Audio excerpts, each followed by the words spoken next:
கார்கில் யுத்தம் முடிந்து 25 ஆண்டுகள் நிறைவு பெற்றிருக்கின்றது. ஒவ்வொரு ஆண்டும் நாம் இந்த கார்கில் விஜய் வெற்றி பெற்ற தினத்தை கொண்டாடுவதன் நோக்கம் அதில் உயிர் நீத்த அனைத்து போராளிகளுக்கும் அந்த சோல்ஜர்ஸ்க்கு நம்ம வணக்கத்தையும் வீர வணக்கத்தையும் தெரிவித்துக் கொள்கின்றோம். இன்று காலை நாங்கள் எல்லோரும் கிட்டத்தட்ட ஒரு 50-60 முன்னாள் படை வீரர்கள், பாரதிய ஜனதா கட்சியை சேர்ந்த படை வீரர்கள், வார் மெமோரியல்னு நம்ம போர்ட்ரஸ்ட் கேட் நம்பர் 1க்கு முன்னாடி, நேப்பியர் பிரிட்ஜுக்கு முன்னாடி இருக்குது, அங்கு சென்று வீர வணக்கத்தை தெரிவித்து வந்திருக்கின்றோம். அந்த வார் மெமோரியலுக்கு அனைத்து ட்ரை சர்வீசஸ்ன்னு சொல்லுவாங்க, நேவி, ஏர்ஃபோர்ஸ், ஆர்மி சார்பாக ஜிஓசி ஜென்ரல் ஆஃபீஸர் கமாண்டிங் அவர் அஞ்சலி செலுத்தினார். கவர்னரும் வந்திருந்தார். ஏன்னா 25வது ஆண்டு என்ற முறையிலே கவர்னர் அவர்கள் RN ரவி அவர்களும் வந்திருந்தார்கள். ஒவ்வொரு ஆண்டும் பாரதிய ஜனதா கட்சி முன்னாள் இராணுவ படை வீரர்களின் அணி சார்பாக நாங்கள் வீர வணக்கத்தை செலுத்தி கொண்டிருக்கின்றோம். அந்த வகையிலே அனைவருக்கும் நன்றியை நான் தெரிவிக்க கடமைப்பட்டிருக்கின்றேன். இந்த 25வது ஆண்டு கார்கில் வெற்றி விழாவை கொண்டாடுவதன் நோக்கம், நீங்கள் பார்த்தீங்கன்னா அந்த ஹை ஆல்டிடியூடில் இருக்கக்கூடிய அனைத்து கிட்டத்தட்ட 16,000 அடி உயரத்தில் இருக்கக்கூடிய அந்த பகுதியிலே நமது இராணுவ வீரர்களும், அதுவும் ஏர்ஃபோர்ஸ் செய்த பெரிய காரியம் அவங்களால தான் முடியும். ஏன்னா அவங்க இன்ட்ரூஷன் என்று ஆங்கிலத்தை சொல்வார்கள். அவங்க பாகிஸ்தான் சைட்லேருந்து வெவ்வேறு பகுதியிலே, அந்த கார்கில் பகுதியிலே, கார்கில் அப்போ ஜம்மு காஷ்மீரின் ஒரு பகுதியாக இருந்தது, இப்பொழுது லடாக் யூனியன் டெரிட்டரியின் ஒரு பகுதியாக இருந்து கொண்டிருக்கின்றது, ஒரு டிஸ்ட்ரிக்டாக இருக்கிறது. அந்த பகுதியிலே பாகிஸ்தானுடைய இராணுவ வீரர்கள் இருந்தார்கள். ஆக்கிரமித்ததுனால என்ன ஆகிப்போச்சு, ஆக்கிரமித்ததோட நோக்கம் என்னென்னா, NH1 நம்மளோட NH45 திருச்சியிலேருந்து நம்ம சென்னைக்கு வருது, அது மாதிரி NH1 ஸ்ரீநகர்லேருந்து லேகுக்கு செல்லக்கூடிய ஒரு நேஷ்னல் ஹைவே ஆகும். அந்த நேஷ்னல் ஹைவே தான் மேஜர் லாஜிஸ்டிக்ஸ் டிரான்ஸ்ஃபர் நடக்கும். ஸோ அவங்களோட நோக்கம் அந்த லாஜிஸ்டிக்ஸை தடை பண்ணி அவங்க அட்வான்டேஜஸ் பொசிஷன் எடுத்துக்கணும் தான் அதை பண்ணாங்க. அப்பொழுது பாகிஸ்தானிலே பெர்வேஸ் முஷாரஃப் அங்கே ஜென்ரலாக இருந்தார். நம்ம இந்தியாவிலே VP மலிக் ஜென்ரலாக பணியாற்றி கொண்டிருந்தார்கள்.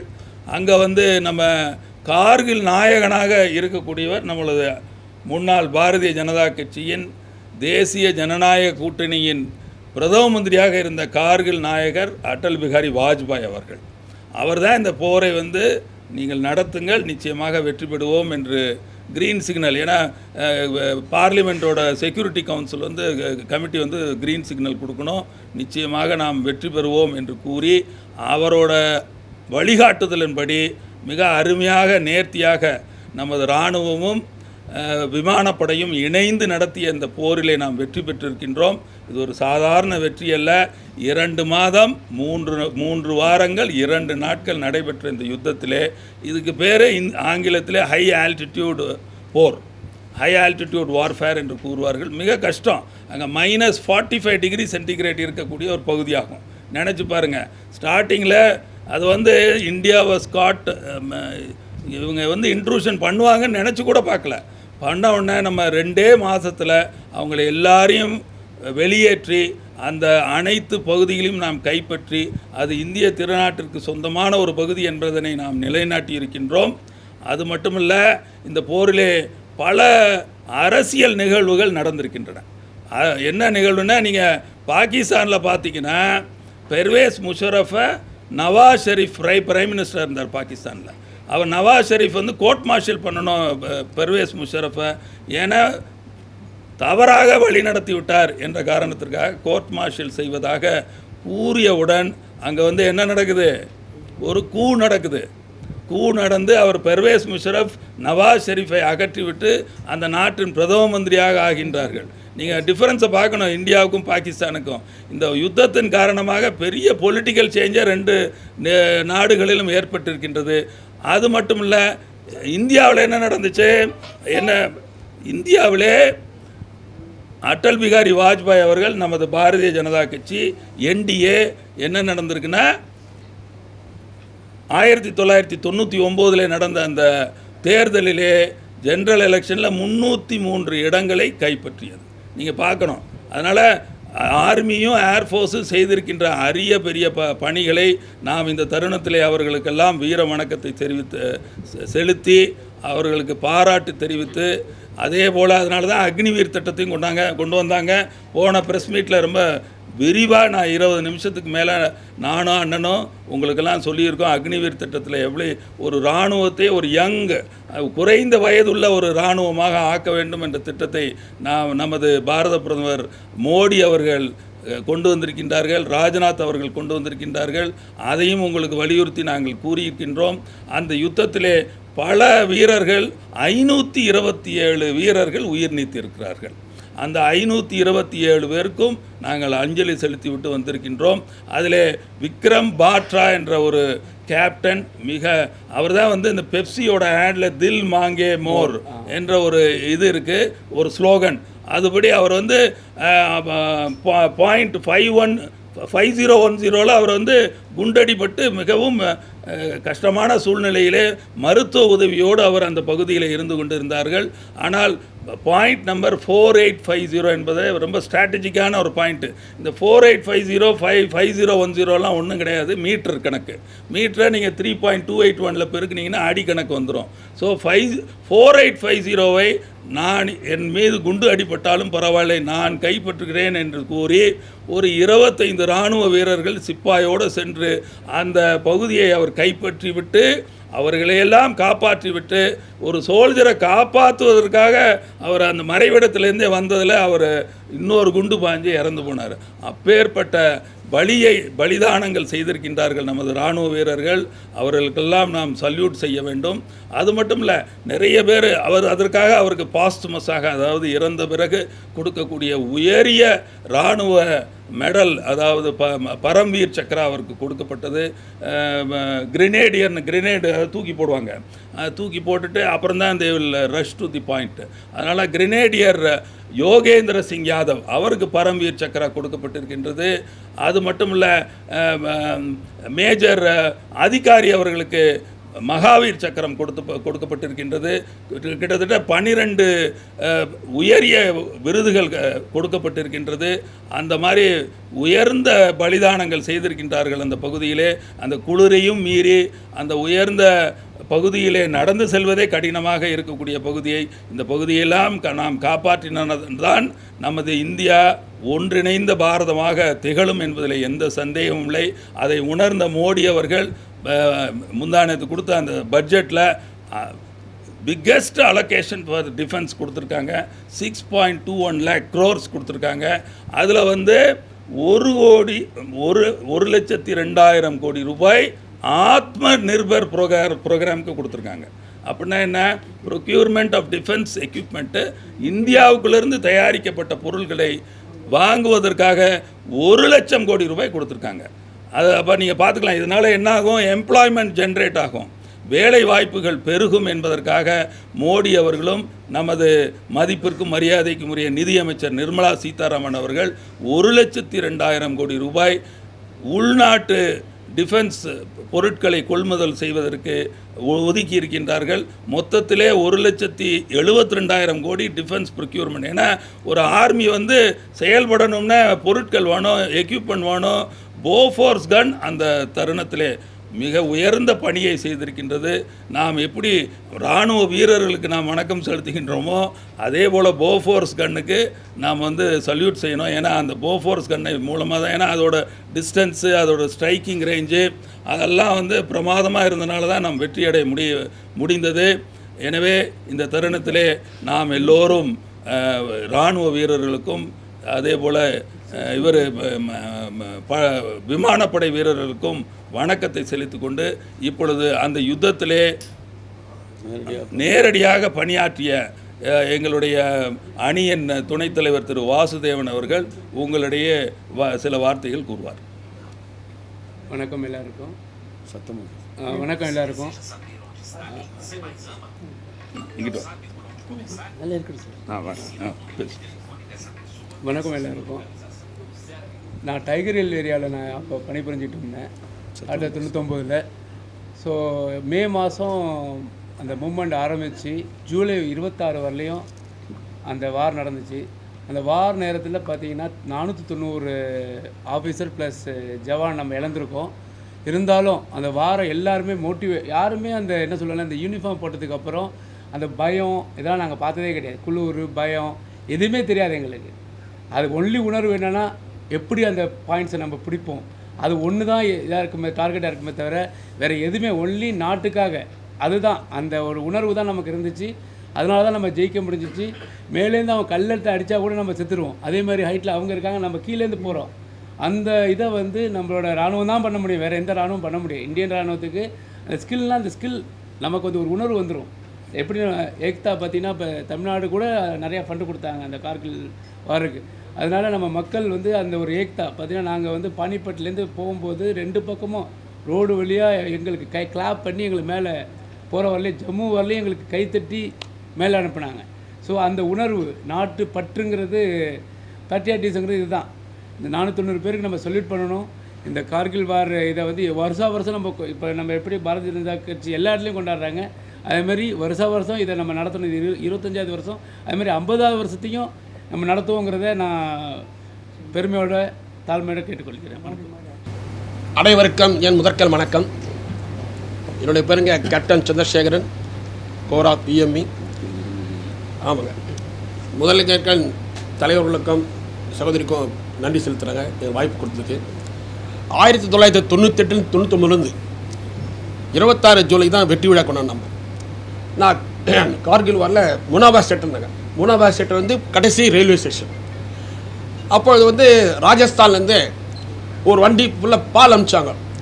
அந்த பால் எதுக்கு அனுப்பிச்சாங்கன்னா எங்களுடைய இராணுவ வீரர்களுக்கு, நான் அம்மாவின் பாலை உங்களுக்கு ஞாபகப்படுத்துகிறேன், அம்மா பால் குடித்ததுக்கு நீ தேசியத்தை காப்பாற்றணும், நாட்டை காப்பாற்றணும். அந்த உணர்வில் ராஜஸ்தான்லேருந்து ட்ரக்கு மூலமாக எங்களுக்கு பால் அனுப்பிச்சிருந்தாங்க. அதன் பிறகு அடல் பிஹாரி வாஜ்பாய் தலைவர் ஆர்டர் பிறகு ஷூட் ஆன் சைட். முதல்ல முட்டிக்கு தான் சொன்னோம். ஒரு முறை இன்ஃபார்ம் பண்ணு, அவன் கேட்கலையா, ஷூட் ஆன் சைட்.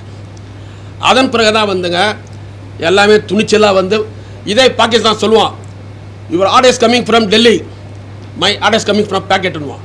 ஆனால் வாஜ்பாய் ஐயா தலைமையில், பிஜேபி தலைமையில் அரசாங்கம் உருவான காரணத்தால் தான் இன்றைக்கி அகில உலகத்திலையும் இந்தியா தலைநிமிர்ந்து நிற்குது.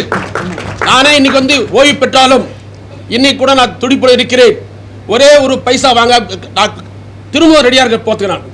அந்த அளவுக்கு இந்த நல்ல ஒரு சமுதாயத்துக்கு நான் மதிப்பு கொடுத்துறாங்க, இதில் சந்தேகமே இல்லை.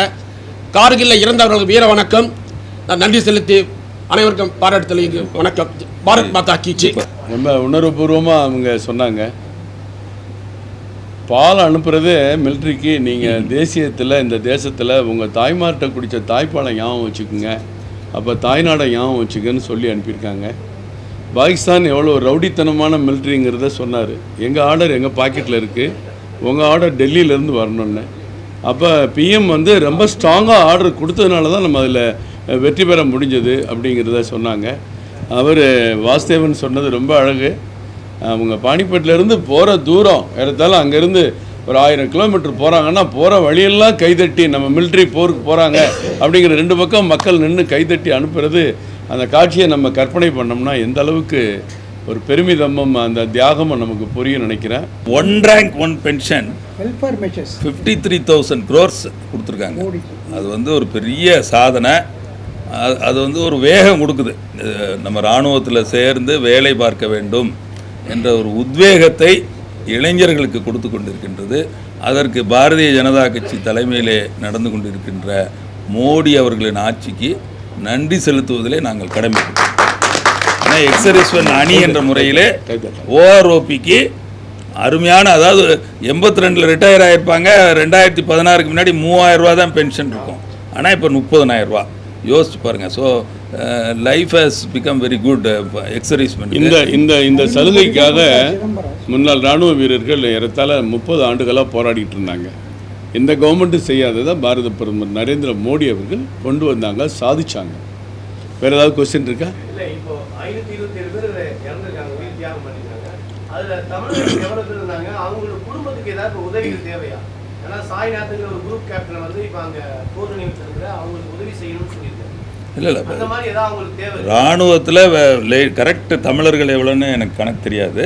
பட் எல்லா என்னென்ன காம்பன்சேஷன் அந்த டயத்தில் 1999 இருந்துச்சோ நிச்சயமாக கொடுத்துருப்பாங்க. இப்போ பார்த்தீங்கன்னா அக்னிவீர் ஒருத்தர் இறந்து போனார், அஜய் சிங்னு பேர். ராகுல் காந்தி பாராளுமன்றத்தில் ஒரு பைசாவும் கொடுக்கலன்னு சொன்னார். பட் எங்களது மரியாதைக்குரிய இராணுவ மந்திரி என்ன சொன்னார், ராஜ்நாத் சிங் அவர்கள் 98 லட்சம் ரூபாய் பட்டுவாடா செய்யப்பட்டுள்ளது. அதையும் அவர் என்ன ராகுல் காந்தி பொய் சொன்னாருன்னு சொன்னார். ஸோ பாராளுமன்றத்தில் எப்போதுமே உண்மையை பேச வேண்டும். ராஜ்நாத் சிங் அவர்கள் சொன்னது போல் 98 லட்சம் ரூபாய் அந்த அக்னி வீரருக்கு கொடுக்கப்பட்டிருக்கின்றது. காஷ்மீரில் நடைபெற்ற அந்த குண்டு வெடிப்பில் அவர் உயிர் நீத்தார். அவருக்கு இன்சூரன்ஸ் காம்பன்சேஷன் மற்றும் கிராஜுவிட்டி கொடுத்து 98 லட்சம், அதுபோக பாக்கி பணம் டோட்டலாக 1,67 lakhs. ஸோ அதே போல் இந்த உயிர் நீத்த 527 போர் வீரர்களுக்கும் அந்த டயத்தில் 1999 இருந்த அனைத்து சலுகைகளும் அனைத்து காம்பன்சேஷனும் எல்லா இன்சூரன்ஸு கிராஜுவிட்டி பிஎஃப் எல்லாம் நிச்சயமாக கொடுத்துருப்பார்கள் என்பதில் எந்தவித சந்தேகம் இல்லை. டேட்டா என்கிட்ட கிடையாது. நிச்சயமாக இல்லாட்டி இவ்வளோ தூரம் ஆர்மியில் சேர்றது, ஏன்னா அக்னிவீர் சேர்றதுக்கு சும்மா 3000 பேர் தான் ஏர்ஃபோர்ஸில் அப்ளை பண்ணவங்க. விண்ணப்பம் தெரிவித்தவர்கள் 7.5 லட்சம் பேர். யோசிச்சு பாருங்க, 7.5 லட்சம் பேர் 3000 வேக்கன்சி ஏர்ஃபோர்ஸுக்கு அப்ளை பண்ணியிருந்தாங்க. அவ்வளோ தூரத்துக்கு ஈர்ப்பு இருக்கின்றது இராணுவத்தின் மேலே. ஏன் காரணம்னா நல்ல நல்ல சம்பளம், அது மட்டும் இல்லை ரிட்டையர்மெண்ட் பெனிஃபிட்ஸு, அருமையான ரிட்டையர்மெண்ட் பெனிஃபிட்ஸு, உலகத்திலேயே சிறந்த ரிட்டையர்மெண்ட் பெனிஃபிட் டிஃபென்ஸுக்கு கொடுக்கக்கூடிய தலைவர் நரேந்திர மோடி அவர்களே என்பதிலே கூறிக்குள்ள நாங்கள் பெருமை அடைகின்றோம். 527 பேர் சொன்னீங்க. இதில் ஒரு சின்ன ஒரு நிமிடம் ஒரு விஷயத்தை சொல்லிடுறேன். வாஜ்பாய் ஐயா அவர்கள் முப்படை தளபதிகளை கூப்பிட்டு நம்ம வெற்றி பெற்றுட்டோம், ஆனால் 527 பேர் இறந்துட்டாங்களே, எப்படி இது சாத்தியம், ஏன் இவ்வளோ பேர் இறந்தாங்கன்னு வருத்தப்பட்டிருக்காரு. அப்போ விமானப்படையில் ஒரு உயர்ந்த இடத்துல எல்லா சீதோஷண நிலைகளையும் ஏற்று பறக்கக்கூடிய, உடனடியாக பறக்கக்கூடிய விமானங்கள், போர் விமானங்கள் நம்மகிட்ட இல்லைன்னு அவங்க சொன்ன அடிப்படையில் தான் உலகளாவிய டெண்டர் போட்டார் வாஜ்பாய் அவர்கள், அதிநவீன விமானம் வேணும்னு சொல்லி. ஆனால் அதற்கு அடுத்து காங்கிரஸ் ஆட்சிகள்லாம் வரும் பொழுது அந்த விமானம் வாங்குகிற திட்டத்தையே அவங்க குடும்பத்தில் அவங்க நண்பர் ஒருத்தர் அந்த விமானத்தை வாங்கணுங்கிறதுக்காகவே கடைசி வரைக்கும் தள்ளி தள்ளி கொண்டு போய் விமானமே வாங்காமல் விட்டு தான் காங்கிரஸ் திமுக கூட்டணி ஆட்சி. பாரத பிரதமர் வந்தார், ரஃபேல் விமானம் வந்துச்சு. இன்றைக்கு உலகத்தினுடைய விமானப்படையினுடைய சக்தி நம்ம 3வது இடத்துக்கு போயிருக்கோம். நேற்றைக்கு கூட பாருங்கள், ரஷ்யாவிலேருந்து ஹைப்பர்சோனிக் மிசைல் வருது, 120 மிசைல் வருது. வெளிப்படையான ஆர்டர், வெளிப்படையான தன்மை. நம்ம மோடி அவர்கள் வந்த பிறகு தான் இதெல்லாம் சாத்தியமாச்சு. ஒரு நவீன விமானம் கூட வாங்காத அரசு இன்றைக்கு நம்ம இராணுவ வீரர்களை பற்றியும் பார்லிமெண்ட்டில் பேசுகிறதுலாம் வேடிக்கையானது, நகைப்புக்குரியது. அவங்களுக்கு பொழுது போலங்க, ஒரு மாநிலத்தை ஆளுகிற கட்சி அவங்களே ஆர்ப்பாட்டம் பண்ணிக்கிடுவாங்க. 48 லட்சம் கோடியில் எத்தனை லட்சம் கோடி நம்ம தமிழ்நாட்டுக்கு கிடைக்குதுன்னு தான் ஒரு முதலமைச்சரும் இங்கே இருக்கிற நிதியமைச்சரும் கணக்கு போட்டு பார்க்கணும். தமிழ்நாடு பேர் வரலன்னா ஏறத்தாழ 18 மாநிலங்களோட பேர் வரல. 18 மாநிலங்களும் புறக்கணிக்கிறதா ஒரு தவறான ஒரு கருத்தை மக்கள்கிட்ட பருத்தி மக்களை ஏமாத்துறதுக்கு, மோசடி பண்ணுறதுக்கு மறுபடியும் ஒரு ஆர்ப்பாட்டம்னு அறிவிச்சிருக்காங்க. இது என்ன வேடிக்கை? ஒரு ஆளுகிற அரசாங்கமே ஆர்ப்பாட்டம் பண்ணுவாங்களாம். கேட்டால் பட்ஜெட்டில் உனக்கு என்ன இல்லை? இன்றைக்கி பட்ஜெட்டில் வந்து 1 கோடி இளைஞர்களுக்கு வேலைவாய்ப்பு, பயிற்சி, திறன் மேம்பாடுனா தமிழ்நாடு இருக்க போகிறாங்க. முப்திரா கடன் திட்டம் 20 லட்சம் உயர்த்தினா தமிழ்நாடும் பெற போகிறாங்க. ஏற்கனவே இருக்கிற நீங்கள் 100 நாள் வேலை திட்டத்தை அதிகப்படுத்துங்கன்னு கேள்வி கேட்குறீங்க. 100 நாள் வேலை திட்டத்துக்கு இடத்துல 89 லட்சம் பேர் பதிஞ்சு வச்சுருக்காங்க. 69 லட்சம் பேர் ரெகுலராக ஒர்க் பண்ணுறாங்க. 69 லட்சம் பேருக்கும் அவங்க அக்கௌண்ட்டில் பணம் போடுறது மத்திய அரசு. தமிழ்நாடு அரசு ஒரு பைசா கொடுக்கல. 242 ரூபா சம்பளம்னா மத்திய அரசு கொடுத்துட்டு இருக்கு. என்ன இல்லை இங்கே முத்ரா கடன் மட்டும் இல்லை. இன்னைக்கு நீங்கள் எரிவாயு கனெக்ஷன் கொடுத்த 37 லட்சம் பேருக்கு மானியத்தில்னா மத்திய அரசு கொடுக்குது. 42 லட்சம் விவசாயிகளுக்கு 6000 ரூபா ஆண்டு கொடுக்குதுன்னா மத்திய அரசு கொடுக்குது. இங்கே 20 லட்சம் 20 கிலோ அரிசி 30 கிலோ அரிசின்னு இலவச அரிசி கொடுக்குறோம். ஆண்டுக்கு 38 லட்சம் டன் கொடுக்குறோம் இலவசமாக, ஒரு பைசா தமிழ்நாட்டில் வாங்காம. இதெல்லாம் இல்லையா? எல்லா ரயில்வே திட்டங்களுக்கு திமுகவும் காங்கிரஸ் கூட்டணியும் 10 ஆண்டு ஆட்சியில் இருந்தாங்க. மொத்தம் ஒதுக்குற தொகை 5465 கோடி.